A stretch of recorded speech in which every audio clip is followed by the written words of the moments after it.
Hello, in front of me I've got Kia Ceed. In this video I'll show you all key fob features.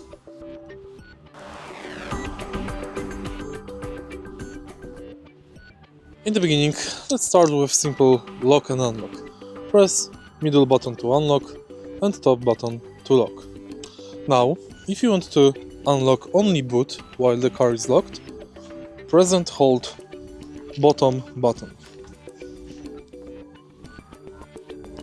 Now you can open the boot without opening the doors.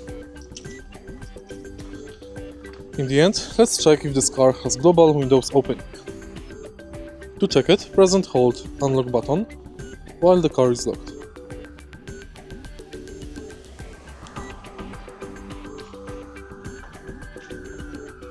As you can see, the car, or at least this trim, is not equipped with Windows Global Opening.